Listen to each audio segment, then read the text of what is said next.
guys, Chris here with Nevada Random.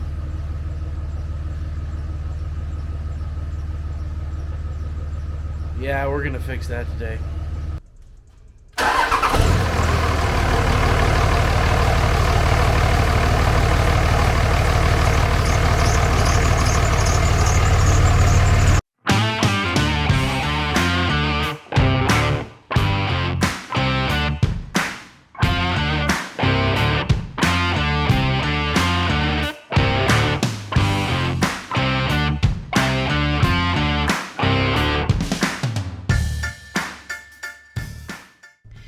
Okay, so I found the issue. It is in fact the tensioner pulley. I'm still going to replace them all and the belt. The belt's had some hard miles, and you'll see here in a second. And again, probably when I pull this out, it'll look a little bit better. But the belt's had a little extra wear than it needs to, just because of the stress this pulley's been putting on things. So I'm going to go ahead and flip this camera around and we'll see if I can get you in there. Bottom of the crank pulley, and up there you can see the idler pulley. Go! And you can actually see there's a pretty substantial groove cut into that little pulley. A couple different ones actually from that belt. Belt's not in horribly bad shape. Definitely it's had a little extra wear on it, but for those of you who have never done something like this before, if you can see up here on the bottom of this tensioner pulley, there is a spot where you can put in a half-inch drive, breaker bar or ratchet, and then you'll be able to pull that down to pull tension off the belt. Allows you to get the tension off, and then you can work it off. Probably the AC condenser pulley. Over here's gonna be the easiest one. And then once you get it off one pulley, then you can start snaking it out. And then we'll go from there. The only things that I won't probably be able to snake out, or I'll probably be able to snake out, is right here on this tensioner.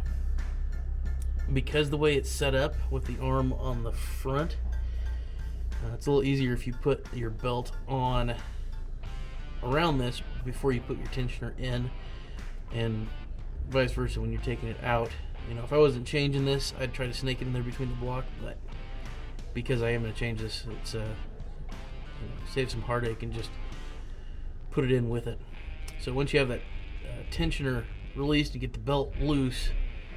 You see that one bolt that's stuck in there. That comes out, and then the tensioner comes loose, and then the idler pulley on top I'll show you from the top, but we're going to get 90% of it started from down here and then migrate our way up.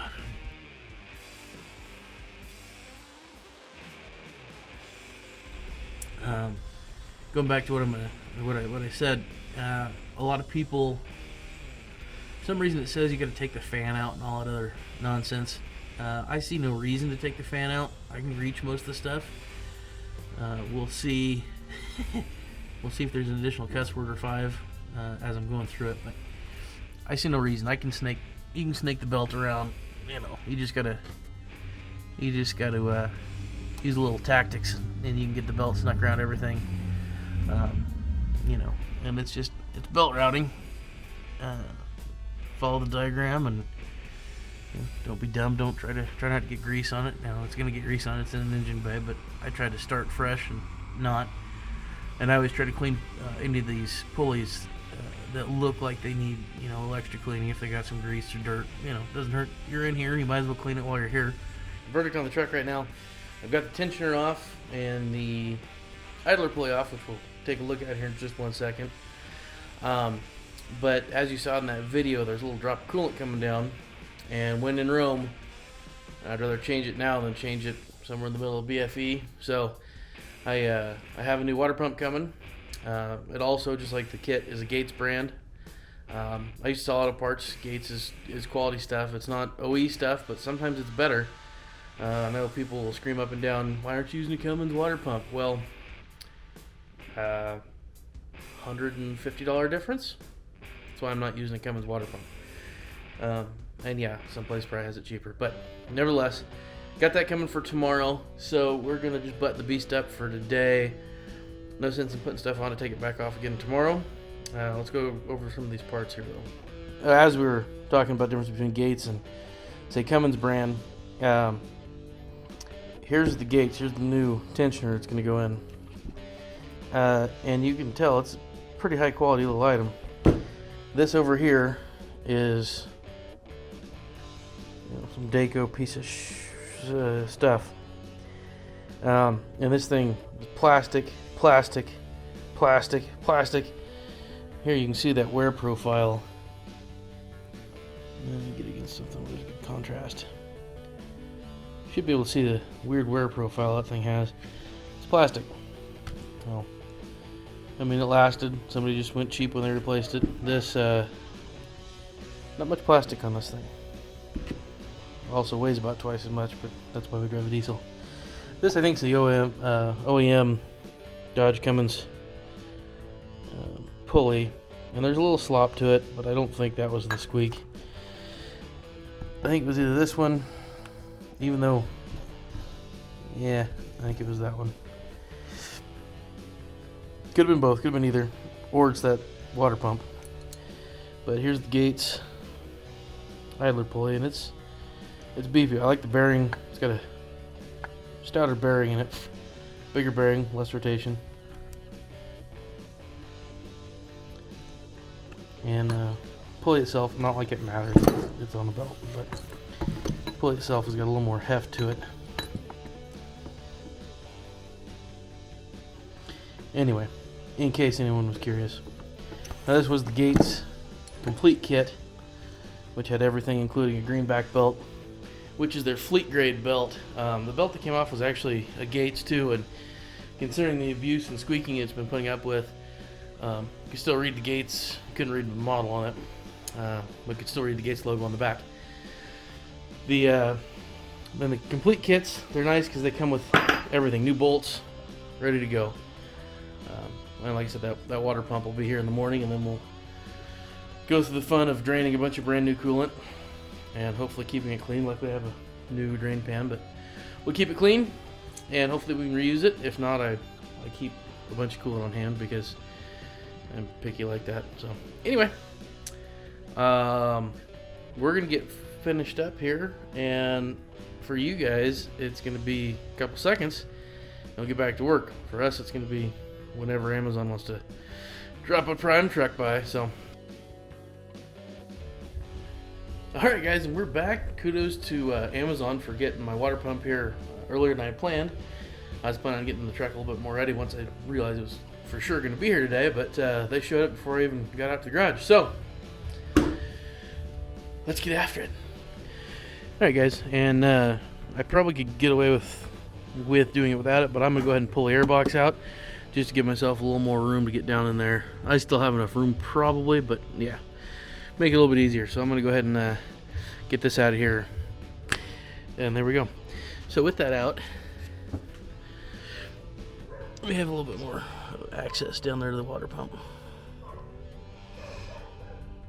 And in truth, if you're really needing access to your tensioner, you can see where it mounts up right there. So you pull that airbox out and you do have some more room in it. You know, it's not that hard to deal with.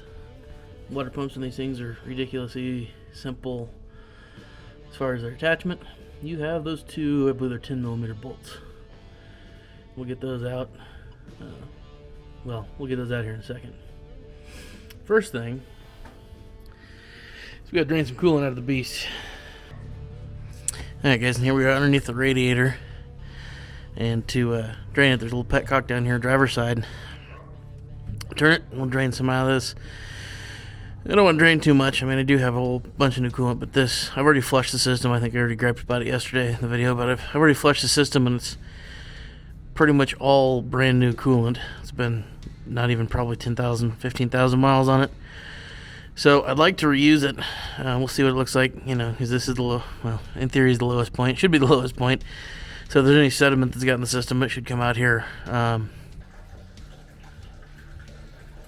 no, it's not me, it's the truck. Kinda looks the same though. And for fun note, the longer bolt is the bottom bolt, if I got that right, or if that was right. On mine, coming out, the longer bolt was the bottom bolt, shorter bolt was the top bolt. So I did do a little surface prep down here. Nothing crazy, just use some sandpaper, emery paper, mechanics cloth, whatever you want to call it, to scuff the surface up and get it a little clean. Didn't want to take anything off, just get the rust and grime and stuff out of there. Also, fun fact, don't be impatient. Don't be impatient when you're draining your coolant. I got a little ahead of myself and had to throw a drain pan in there. I had one underneath there just in case I was right about the fact I was being impatient, which I was. So drain about 4 gallons ish. 3.5, 4 gallons is where I would say you should be at when you crack the seal on that water pump. I was a little less than patient on that one. I got about 3 gallons out. So anyway,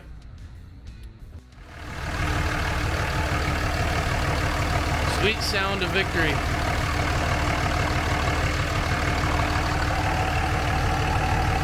So we're just burping the system up right now, getting all the air out, all the coolant's back in, everything's all buttoned back up, put together.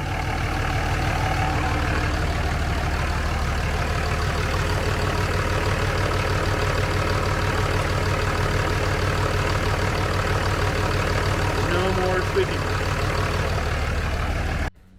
Alright guys, well, we got everything all buttoned back up and finally got the air burped out of the system, and I made the mistake of not covering the radiator because that would have sped up the process a little bit on warming it up, get the full temperature rise in there. So if you're not familiar with getting all your air out of your cooling system, saw that funnel assortment that I had set up right here. You want to make sure you get your water level higher than the highest point in the system. And I ended up even jacking up the front passenger side just to make it even more high spot towards the radiator opening. Anyway, and then you want to run it till you get it up to temperature, so the thermostat opens so that you get full flow.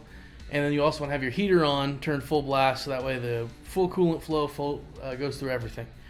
Some of you guys with the EGR and the later models, you guys have that fancy little vent in the heater hose that comes out by the EGR, so you can vent your system a little bit easier. But anyway, that's that. Ran her for quite a while, got it all vented.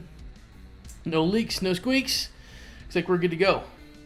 Now we get more of this routine maintenance out of the way. Hopefully we can get to more fun stuff.